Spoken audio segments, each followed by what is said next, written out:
Hello everyone, welcome to my channel code story with Mike. तो आज अपने leet code का 3637 करने जा रहे हैं। इजी मार्क्ड है। देखते हैं आज का मोटिवेशन क्या है। जस्ट स्टे फोकस्ड, है ना। And you are doing good already. ऐसे हार नहीं मानना है। आई नो कभी कभी टफ हो जाता है टाइम, और बहुत डिफ़िकल्ट भी हो जाता है। कभी कभी प्रॉब्लम नहीं बनते हैं तो डिमोटिवेशन भी मिलता है, बट दैट्स टोटली फाइन, है ना। सभी के लाइफ में वैसा फेज़ आता है।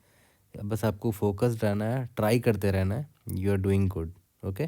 Things usually take time. कुछ भी अचीव करना होता है, टाइम लगता ही है लाइफ में, है ना। कुछ भी आसानी से नहीं मिलता है। It's not the right time to quit. Just stay focused, stay on the track. You are very close.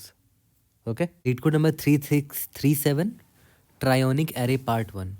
You are given an integer array nums of length n. An array is trionic if there exist indices such that zero से P तक का जो part है वो strictly increasing होना चाहिए, P से Q तक का पार्ट है वो स्ट्रिक्टली डिक्रीजिंग होना चाहिए, और क्यू से एंड तक मतलब एन माइनस वनथ इंडेक्स तक स्ट्रिक्टली इंक्रीजिंग होना चाहिए। साफ साफ बोल दिया है कि अरे तीन तीन भाग में बढ़ जाना चाहिए, इंक्रीजिंग, डिक्रीजिंग और इंक्रीजिंग। पूरा एरे मान लेते हैं एरे है, तो यहाँ पर मान लेते हैं 1 2 3, ये स्ट्रिक्टली इंक्रीजिंग है। उसके बाद स्ट्रिक्टली डिक्रीजिंग आना चाहिए। मान लेते हैं 3 के बाद 2 आ गया, 2 के बाद 1 आ गया। उसके बाद फिर स्ट्रिक्टली इंक्रीजिंग आना चाहिए till index n minus one, यानी कि 2 7 ऐसे करके। तो देखो ये इंक्रीजिंग हो गया, फिर यहाँ से डिक्रीजिंग हो गया, फिर यहाँ से इंक्रीजिंग हो गया। Increasing, decreasing, increasing. Okay. Return true if nums is trionic, otherwise return false. तो एक एग्जांपल देख लो, यहाँ पर 1 3 5 4 2 6 है। तो देखो 1 से लेकर 3 से लेकर 5 तक इंक्रीजिंग है, फिर 5 से लेकर 4 से लेकर 2 तक डिक्रीजिंग है, फिर 2 से लेकर 6 तक इंक्रीजिंग है ना। तो देखा जाए तो इंक्रीजिंग, फिर डिक्रीजिंग, फिर इंक्रीजिंग। तो इसलिए आंसर इसका ट्रू होगा। ओके। तो और भी एग्जांपल है। कंस्ट्रेंट एक बार देख लेते हैं। एन जो है ज़्यादा बड़ा नहीं है, 3 से लेकर 100 तक ही है, और नम्स ऑफ आई की वैल्यू भी -1000 से 1000 तक ही है। तो कंस्ट्रेंट इज़ वेरी स्मॉल, तो दिक्कत नहीं होनी चाहिए। तो देखा है तो कोई भी एक एग्जांपल ले लेते हैं, और मैं एग्जैक्टली वही करूँगा जो प्रॉब्लम में बोला गया है। मैं क्या करूँगा, इंडेक्स आई 0 से स्टार्ट करूँगा, ठीक है। और मैं देखूँगा कि मुझे कंटिन्यूसली पहले इंक्रीजिंग चाहिए, फिर डिक्रीजिंग चाहिए, फिर इंक्रीजिंग चाहिए, और मैं उम्मीद करूँगा लास्ट में जो इंक्रीजिंग मुझे मिलेगा, इंडेक्स आई एकदम एंड में पहुँच जाना चाहिए n माइनस वनथ इंडेक्स पर, क्योंकि प्रॉब्लम में वही बोला भी है ना। ये देखो Q से n माइनस वन लास्ट वाला जो एलिमेंट है स्ट्रिक्टली इंक्रीजिंग, यहीं पर ख़त्म हो जाना चाहिए एग्जैक्टली n माइनस वनथ इंडेक्स पे, ठीक है। तो मैं एग्जैक्टली वही करूँगा। आई से स्टार्ट किया, मैं देखूंगा कि इंडेक्स आई और इंडेक्स आई प्लस वन में जो एलिमेंट है क्या वो इंक्रीजिंग ऑर्डर में है। येस, 1 इज़ लेस देन 3, तो वी आर गुड। अब मैं आई को आगे बढ़ाऊंगा। फिर मैं देखूंगा इंडेक्स आई में जो एलिमेंट है क्या वो इंडेक्स आई प्लस वन से छोटा है। येस, तो अभी भी इंक्रीजिंग ही मिल रहा है मुझे, बढ़िया। अब मेरा आई यहाँ पर आया, क्या आई और आई प्लस वन ये इंक्रीजिंग है? नहीं, 5 के बाद 4 छोटा है ना, तो मतलब अब डिक्रीजिंग सीक्वेंस आने वाला है। तो मैं क्या करूँगा, यहीं पर रुक जाऊँगा। अब मैं डिक्रीजिंग सीक्वेंस चेक करने वाला हूँ। मुझे ये इंक्रीजिंग सीक्वेंस मिल गया, है ना। अब मैं डिक्रीजिंग सीक्वेंस यहीं से स्टार्ट करूँगा, इंडेक्स आई से। तो देखता हूँ कि मुझे 5 मिला ना, तो 5 है और आई प्लस वन उससे छोटा होना चाहिए, तो 5 से छोटा 4 है। Yes, we are good. I को आगे बढ़ाएंगे। तो याद करो ये मेरा इंक्रीजिंग यहाँ फिनिश हो गया था, डिक्रीजिंग अब मैं चेक कर रहा हूँ। आई और ये आई प्लस वन, क्या 4 से छोटा है 2? Yes, 4 less than 2, we are good. I को आगे बढ़ाते हैं। आई प्लस वन, क्या 6 2 से छोटा है? नहीं, मतलब अब इंक्रीजिंग आ गया वापस से, ठीक है। तो मतलब यहाँ से यहाँ तक डिक्रीजिंग मुझे मिला, अब इंक्रीजिंग स्टार्ट हो रहा है यहीं से 2 से। 2 और इंडेक्स आई प्लस वन यहाँ पर है, क्या 2 लेस देन 6 है? येस, तो इंक्रीजिंग है, गुड। फिर आई यहाँ पर आ गया, आई प्लस वन है ही नहीं, तो मैं यहीं पर रुक जाऊँगा, ठीक है। और मैं उम्मीद करूँगा कि जहाँ मैं रुका हूँ फाइनली वो एग्जैक्टली n माइनस वनथ इंडेक्स पे होना चाहिए। n माइनस वनथ इंडेक्स में मैं लास्ट में आ चुका हूँ। लास्ट वाला इंक्रीजिंग सीक्वेंस जब मैंने फिनिश किया तो n माइनस वनथ इंडेक्स पर आई मेरा पहुँच जाना चाहिए। अगर नहीं पहुँचा मतलब कुछ गड़बड़ है। ओके, ठीक है। तो सिंपल सा लीनियर इटरेशन ही तो करना है मुझे, कुछ ऐसा टफ नहीं है इस प्रॉब्लम में। लीनियर इटरेशन करेंगे मेरा प्रॉब्लम सॉल्व हो जाएगा। अब मान लेते हैं कि एक ऐसा एग्जांपल ले लो कि ये है मेरा 1,3,5,6, ठीक है। तो मेरा इंडेक्स आई यहाँ से स्टार्ट हुआ, आई प्लस वन यहाँ पर है, तो मुझे इंक्रीजिंग सीक्वेंस ही मिल रहा है अभी, ठीक है। 1 लेस देन 3 है, आई आई प्लस वन। अभी भी इंक्रीजिंग है। फिर आई यहाँ पर आया, आई प्लस वन, अभी भी इंक्रीजिंग ही है। फिर आई यहाँ पर आ गया, अब आई ख़त्म हो चुका है, आई प्लस वन अब आगे है ही नहीं, तो मैं इधर ही रुक जाऊँगा। अब मैं नोटिस करूँगा यार अभी ही मेरा आई जो है n-1 में पहुँच गया, है ना। मुझे सिर्फ इंक्रीजिंग ही मिला है अब तक, जबकि मुझे क्या मिलना चाहिए था, इंक्रीजिंग भी मिलना चाहिए था, डिक्रीजिंग भी मिलना चाहिए था, वापस से इंक्रीजिंग मिलना चाहिए था। बट मुझे पहले वाले में ही आई n-1 में मिल गया। इसका मतलब क्या हुआ कि भाई ये आंसर मेरा फॉल्स होगा। ठीक है, अब एक और केस देख लो, अलग अलग केसेस मैं बस आपको दिखा देता हूँ। मान लेते हैं 1 है, 3 है, 5 है, 6 है, फिर 4 है, फिर 3 है। ठीक है, तो इसमें देखो आई यहाँ पर है, 1 लेस देन 3 लेस देन 5, यहाँ तक जब तक मैं आया फिर मुझे 6 भी मिला, अभी इंक्रीजिंग मिला लगातार, तो ये इंक्रीजिंग मिला मुझे, 6 के बाद 4 आ जा रहा है, मतलब इंक्रीजिंग मेरा यहाँ ख़त्म हो गया, अब मुझे डिक्रीजिंग मिलना स्टार्ट हुआ है। तो 6 के बाद 4 के बाद 3 के बाद कुछ नहीं, तो मैं यहीं पर रुक गया। अब देखो index i is equal to n-1 पर रुक चुका है, यहाँ पर रुक चुका है, डिक्रीजिंग पर ही रुक गया, जबकि मुझे एक बार और इंक्रीजिंग चाहिए था, वो सीक्वेंस मुझे नहीं मिल पाएगा। इंक्रीजिंग मिला, डिक्रीजिंग मिला, इंक्रीजिंग नहीं मिल पाया दोबारा, है ना।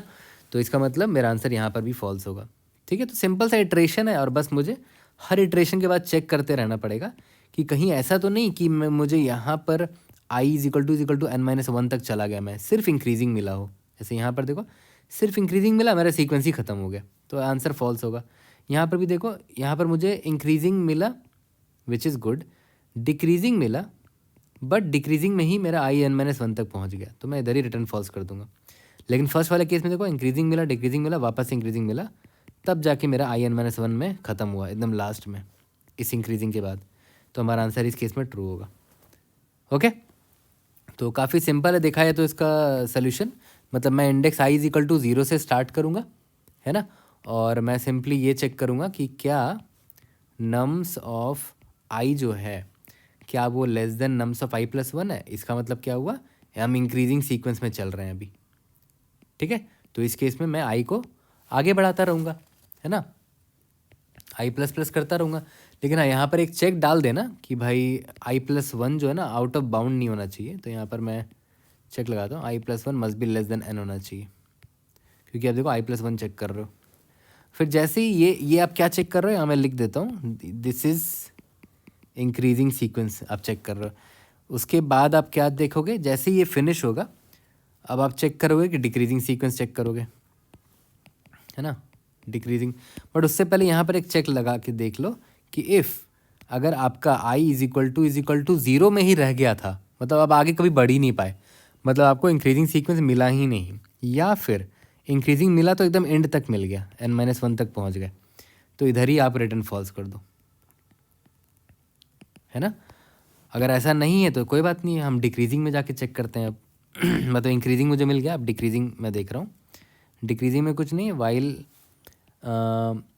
यहाँ पर क्या चेक करोगे कि नम्स ऑफ आई जो है must be greater than nums of I plus one, मतलब आप डिक्रीजिंग सीक्वेंस में चल रहे हो, बट यहाँ पर चेक कर लेना I plus one must be less than N होना चाहिए। ठीक है, तो ये डिक्रीजिंग सीक्वेंस है, यहाँ पर आई प्लस प्लस करते रहो, डिक्रीजिंग आपको मिलता चला जा रहा है। फिर अब जब इस फॉर लूप से बाहर निकलोगे तो यहाँ पर भी चेक कर लो कि कहीं ऐसा तो नहीं कि डिक्रीजिंग मिलते मिलते मैं एंड तक पहुँच गया, n-1 तक पहुँच गया, तो मैं रिटर्न अभी फॉल्स कर दूंगा। और अगर ऐसा नहीं हुआ, इसका मतलब इंक्रीजिंग मिल चुका, डिक्रीजिंग मिल चुका, अब लास्ट वाला इंक्रीजिंग पर मैं आ चुका हूँ। ओके, अब यहाँ पर भी चेक कर लेते हैं कि while I plus one less than N है and nums of I less than nums of I plus one है, तो आई प्लस प्लस करते रहो। ठीक है, और बस लास्ट में इतना ही चेक करना है कि अगर if i is equal to n-1 तक पहुंच गया करते करते, तो मैं रिटर्न ट्रू कर दूंगा, नहीं तो रिटर्न फॉल्स कर दूंगा। ठीक है, सिंपल सा सोल्यूशन था। टाइम कॉम्प्लेक्सिटी कितना है, ओ ऑफ n है, क्योंकि आप सारे एलिमेंट्स को एक बार विजिट कर रहे हो। स्पेस कॉम्प्लेक्सिटी हमारा कांस्टेंट है।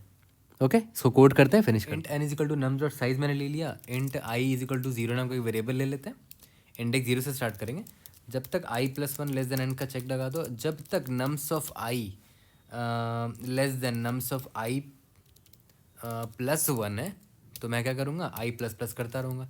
इसका मतलब यहाँ पर मैं कौन सा स्टेप चेक कर रहा हूँ, इंक्रीजिंग वाला, है ना। तो इंक्रीजिंग मान लेते हैं, मिल गया मुझे, बस यहाँ चेक कर लेना ऐसा तो नहीं कि आई मेरा ज़ीरो तक में पर ही रह गया, मतलब मुझे इंक्रीजिंग मिला ही नहीं, या फिर आई मेरा इंक्रीजिंग इतना मिलता गया कि मैं एंड तक पहुंच गया, तो उन दोनों केस में रिटर्न फॉल्स कर देंगे। और अगर ऐसा नहीं है तो ऑब्वियसली मेरा नेक्स्ट स्टेप क्या होगा कि मैं डिक्रीजिंग जाके चेक करने वाला हूँ। While I plus one less than and nums of I greater than nums of I plus one, I plus plus.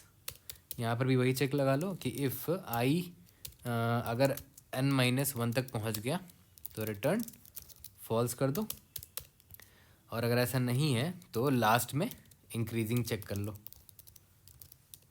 While I plus one less than and nums of I less than nums of I plus one, तो I plus plus होगा, और last में बस इतना होना चाहिए कि आई जो है एग्जैक्टली n-1 के बराबर पहुंच जाना चाहिए लास्ट में।